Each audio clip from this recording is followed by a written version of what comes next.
তখন বাঘিনী তার ছানাকে বলে, শোন মা, আমি যখন খাবার খাবো তখন তুই আমার কাছাকাছি থাকবি আর কোনো দুষ্টুমি করবি না, কোথাও যাবিও না। কারণ এই বনে অনেক দুষ্টু পশু আছে যারা তোকে শিকার করে খেতে চাইবে, তাই কোথাও যাবি না। ঠিক আছে মা, আমি কখনো দুষ্টুমি করব না। আমি সব সময় তোমার কাছেই থাকবো, আমি কথা দিচ্ছি মা। এই তো আমার সোনা মেয়ে, আমরা এখন খাবার খেতে যাব। আমাদের জন্য যে খাবার খাওয়া জরুরি। এই বলে তারা খাবার খাওয়ার জন্য বনের ভেতরে চলে যায়। অন্যদিকে বনের ভেতরে এক গুহায় এক দুষ্ট শিয়াল থাকতো। শিয়ালটি ছিল অনেক শক্তিশালী ও শয়তান। তার ক্ষুধা লাগলে সে বনের ভেতরে শিকার করতে যেত, অন্য সময় সে তার গুহাতেই থাকতো। আহ, অনেক তো ঘুম হলো, এখন একটু শিকার করে আসি।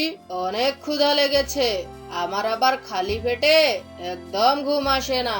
বনে তো অনেক পশু পাখি ঘুরে বেড়াচ্ছে, আজ দেখি কি শিকার করতে পারি। যাই, শিকার করতে যাই। এই বলে শিয়াল যায় শিকার করতে। অন্যদিকে একটি পাখি মনের আনন্দে খাবার খাচ্ছিল। তখনই শিয়াল সেদিক দিয়ে যাচ্ছিল আর সে দেখতে পায় একটি পাখি খাবার খাচ্ছে। আরে, এই তো দেখছি একটি পাখি। যাক, ভালোই হলো, পাখিটিকে তো দেখছি মনে হচ্ছে শুকে খাবার খাচ্ছে। এই সুযোগ পিছন দিক দিয়ে ধরে ফেলি, আজ খাওয়া হবে। এই বলে শিয়াল পাখিটিকে খাওয়ার জন্য এগিয়ে যায় আর তখনই পাখিটি শিয়ালের উপস্থিতি বুঝতে পেরে পালাতে শুরু করে। শিয়ালও পাখিটির পিছু পিছু যেতে লাগে। এই পাখি, দাঁড়া দাঁড়া বলছি। আমার শক্তির সাথে তুই কখনোই পারবি না। ভালোই ভালোই দাঁড়া বলছি, দাঁড়া। তোর জন্য এটাই ভালো হবে যে তুই নিজ থেকে আমার কাছে ধরা দিবি। দাঁড়া বলছি, দাঁড়া। এক পর্যায়ে শিয়াল পাখিটিকে ধরে ফেলে আর পাখিটিকে নিয়ে গুহায় চলে যায়। অন্যদিকে বাঘিনী তার ছানাকে নিয়ে বনের ভেতরে চলে আসে আর তার ছানাকে বলতে থাকে, শোন মা, তুই এখানেই থাক, আমি পাশের বনে খাবার খুঁজতে যাচ্ছি, তোর জন্য কিছু খাবার নিয়ে আসবো, কোথাও যাবি না কিন্তু। আর তুই যদি কোনো বিপদ দেখিস তাহলে আমার কাছে চলে আসিস, কেমন? ঠিক আছে মা, তুমি কোনো চিন্তা করো না, আমি এখানেই থাকবো। তুমি গিয়ে খাবার খাও, কোনো চিন্তা করো না মা, তুমি নিশ্চিন্তে যাও।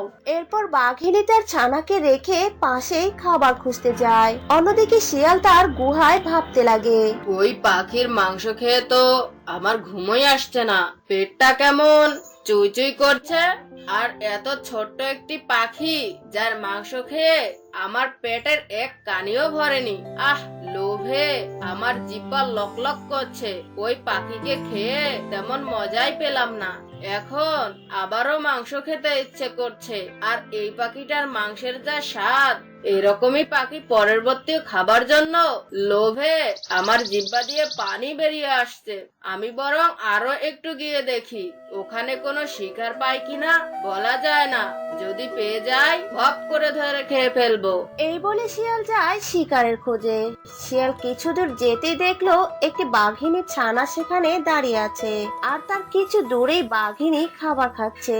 তা দেখে শিয়াল বলে, আরে, এই তো একটা বাঘের ছানা, কিন্তু সাথে তো দেখছি ওই ছানার মাও আছে। আমাকে দেখলেই ভয়ে দৌড় দিবে। আমি বরং পিছন দিয়ে ছানাকে ধরে ফেলি, যেহেতু ওর মা একটু দূরেই আছে, আমাকে ধরার তেমন কোনো সুযোগও পাবে না। এই সুযোগটাই কাজে লাগাই। এই বলে শিয়াল চুপি চুপি বাঘিনীর ছানাকে ধরে ফেলে আর ছানাটি চিৎকার করে বলতে থাকে, মা, মা, আমাকে বাঁচাও, মা, মা, আমাকে বাঁচাও, আমাকে বাঁচাও, মা, মা, কোথায় তুমি, আমাকে বাঁচাও। বাঘিনী সেখানে এসে বলে, দয়া করে ছেড়ে দাও শিয়াল, তুমি তো এই বনের সব থেকে বুদ্ধিমান ও শক্তিশালী প্রাণী, তোমার যে এই কাজটা মানায় না। আর তুমি চাইলে তোমার বুদ্ধি দিয়ে এর থেকে অনেক ভালো শিকার করতে পারবে। দয়া করে তুমি ওকে ছেড়ে দাও, আমি বলছি, তুমি ওর থেকে আরো ভালো কিছু পাবে। আমার যে ও ছাড়া কেউ নেই, একটু দয়া করো শিয়াল ভাই, আমার ছানাকে তুমি খেয়েও না, ওই ছানা ছাড়া আমার পৃথিবীতে যে আর কেউ নেই। আমার সামনে এত ন্যাকামো করে কান্না করে কোনো লাভ নেই।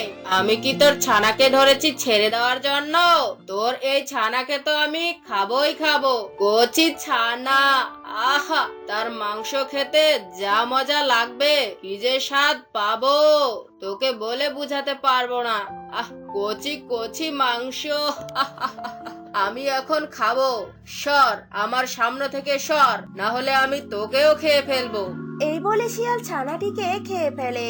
আর বাঘিনী দুঃখ ভরা মন নিয়ে সেখানেই দাঁড়িয়ে থাকে আর বলে, আজও শিয়ালটি শক্তিশালী বলে আমার আদরের ছানাটিকে মেরে ফেললো। আমি ওই শিয়ালের উপর চরম প্রতিশোধ নেব। ওই শিয়ালকে আমি ছাড়বো না। শিয়ালকে তো আমি শক্তি দিয়ে হারাতে পারবো না। আমাকে এখন কিছু একটা করতেই হবে, যাতে করে ওই শিয়াল বাঘকে দেখলেই যেন ভয় পায় আর কখনো যেন কোনো ছানাকে মারতে না পারে। এসব কথা ভাবতে ভাবতে যাচ্ছিল যে শিয়ালকে কি। ওরে বাবা, কেউ আছো? আমাকে বাঁচাও। এই বাঘিনীটা দেখছি সত্যি সত্যি পাগল হয়ে গেছে। আমাকে যে করেই হোক এখান থেকে পালাতেই হবে, না হলে যে আমাকেও খেয়ে ফেলবে। ওরে বাবা রে, এবারকা এর হাত থেকে যদি পালাইতে পারি আর জীবনেও এর সামনে আসবো না। এই কান ধরে তওবা করছি, এর সামনে আমি কখনো আসবো না। কার হাতে পড়লাম রে বাবা, পালাই। এই বলে শিয়াল পালাতে থাকে আর সেই বন থেকে অন্য কোথাও পালিয়ে যায়। এইভাবেই বাঘিনী তার ছানার মৃত্যুর প্রতিশোধ নেয় আর সেই বনের সব প্রাণী পশু পাখি সুখে শান্তি বাজিয়ে দাও। আজ এ পর্যন্তই। দেখা হবে পরের কোনো মজার গল্প।